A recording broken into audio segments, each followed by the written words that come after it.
I'm Dr. Katie Hurley, and I'm here to help parents and caretakers recognize cyberbullying and figure out next steps to take with their teens.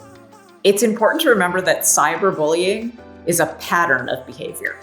Any teen or young person can make a mistake. They can and they do. It's part of growth and development. But when a young person is victimizing someone over and over again on a device, on the internet, on social media, in some way, it can even be email, it can be Google Docs, it can be any number of uses of technology. When it's a pattern and it's happening over and over again, that's cyberbullying.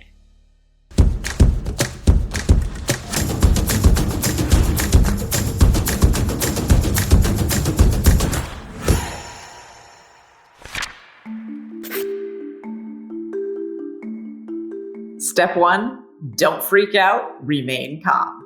You want to validate how they're feeling. You want to tell them that it's okay that this feels awful. And you want to reassure them that you're going to help them in whatever way you can. I always warn caretakers that it's important to check our internal bias at the door when our teens come to us with what might be considered cyberbullying. We grew up in a generation that sort of swept everything under the rug. So we didn't necessarily deal with instances like this. We also didn't have the technology that teens today have. So where bullying was once something that could happen at school but would end once you got to the safety of your home, now it never ends because of cyberbullying. So it's important to really step back, decenter ourselves, and ask our teens, what's happening? How frequently does it happen? How do you feel in response to that?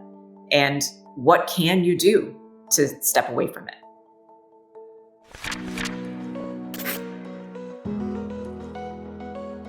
It's essential to work on a plan with your teen that works for your teen. So that means beginning with asking questions about what your teen feels comfortable doing.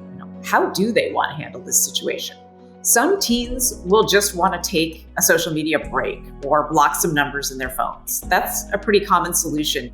Most teens are likely to say that they don't want to involve other parents in the situation, so resist that urge to start texting other parents or jumping into your own social media support groups to talk about this. Should they want you to bring it up to the school, think about a safe way to do that. Who's the trusted person you can discuss this with? Most schools have a discrete reporting policy that they use so that kids can talk about cyberbullying and bullying and get the help that they need on campus. It's important to look through your handbook and look through the school website to find out what are the channels for making those reports. And talk to your student first before you make this decision. It's really important that they have autonomy in making decisions around how to handle these really complex situations. Cyberbullying can take on a lot of forms, and it exists on a spectrum. So on the one hand, it might be something like repeated unkind comments and repeated jokes that are mean, but it can also include race-based bullying, religious-based bullying, gender and sexuality-based bullying, or it can include threats to physical harm.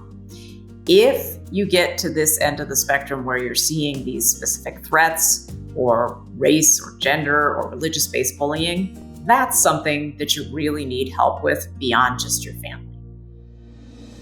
Ask questions and listen to what your teen has to say.